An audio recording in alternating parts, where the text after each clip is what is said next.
सगळ्यांना विनंती करतो किती 3 4 5 6 7 8 9 10 11 काही पोलीस एक माणूस येऊ शकत नाही।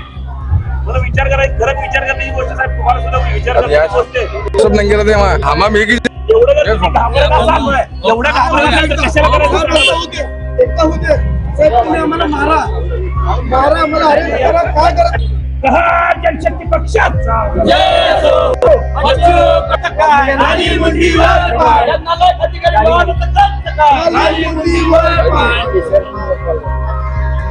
वो बैठ गयो नाही सर, काय असं तुम्ही येणार सांगता आपला एक काय बोला ना।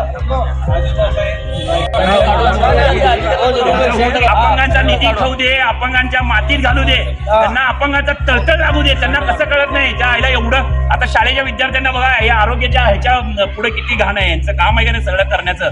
निधीचा प्रश्न विचारला आपण त्यांना, काय घरचे कामं विचारलं नाही साहेब। तुम्ही येऊ शकता, एपीआय तुम्ही गॅजेटेड एक अधिकारी आहेत, तुमचे सगळा स्टाफ येऊ शकते, ते एक माणूस येऊ शकत नाही। विचार करण्याची गोष्ट साहेब, तुम्हाला काही कामं नाहीत तर सांगा। तुम्हाला एवढा गणपतीचा बंदोबस्त आहे, हे 12 वाजेपर्यंत 1 वाजेपर्यंत कामं करून सुद्धा 3 तास झालं तुम्ही इथे येऊन थांबलात। ते लोक काय येत नाही, आरोग्य अधिकारी काय काम आहे सांगा त्याला, पर्सेंटेज खाण्याशिवाय दुसरं। आणि माझ्या नावाने परत उद्या अजून गुन्हा दाखल करतात, जाऊन धमकी दिली हे दिली म्हणून। ठीक आहे, मी पण उद्या करतो। बच्चू भाऊ परवा दिवशी येणार आहेत, बघू यांनी काय करतात ते।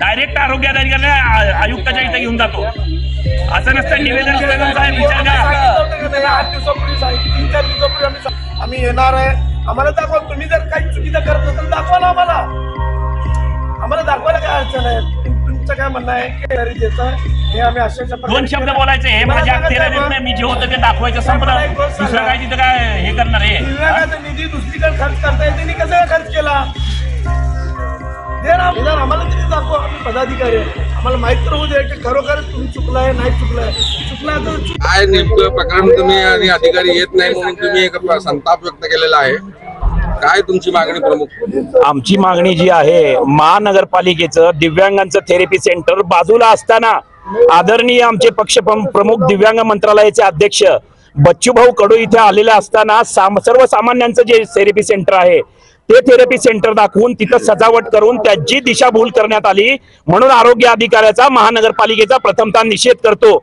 आरोग्य अधिकाऱ्यांना फोन करून मी सांगितलं असता, आरोग्य अधिकारी काय म्हणले की जी बाब आहे सोमवारी आपण बघू, पण आरोग्य अधिकारी पोलिसांच्या शरणात जाऊन बसलेले आहेत, आम्हाला पोलीस स्टेशनला बोलवत आहेत।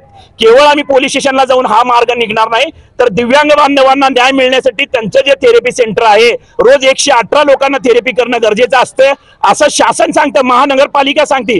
तरी आरोग्य अधिकाऱ्यांनी तिथलं जे थेरपी सेंटर आहे तिथं धूळ खात पडलेले आहेत, त्यांचे इंस्ट्रुमेंट जे आहेत ते सगळे धूळ खात पडलेले आहेत, ते उघडून दाखवायच्या ऐवजी पोलिसांच्या शरणात जाऊन बसले, यांचा आम्ही निषेध करतो। आणि बच्चूभाऊ यांची दिशाभूल केली, यांची फसवणूक केली, म्हणून आदरणीय मुख्यमंत्र्याकडे जाऊन आम्ही त्यांना निलंबनाची कारवाई करा अशी मागणी बच्चूभाऊ मार्फत करणार आहोत, हे आपल्या माध्यमातून सांगू इच्छितो। मी या माध्यमातून त्यांचा निषेध करतो।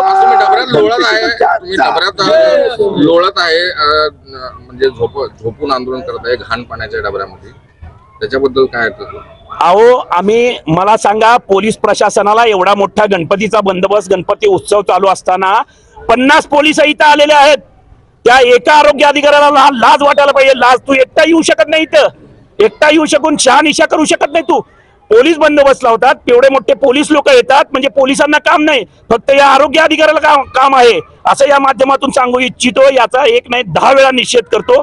तुम्ही आता नाही आले तर नंतर उद्या 365 दिवसामध्ये कधी ना कधी आम्हाला भेटताल, त्या दिवशी तुमचं तोंड काळं केल्याशिवाय प्रहार जनशक्ती पक्ष शेतकरी संघटना राहणार नाही, हे मी आपल्याला सांगू इच्छितो।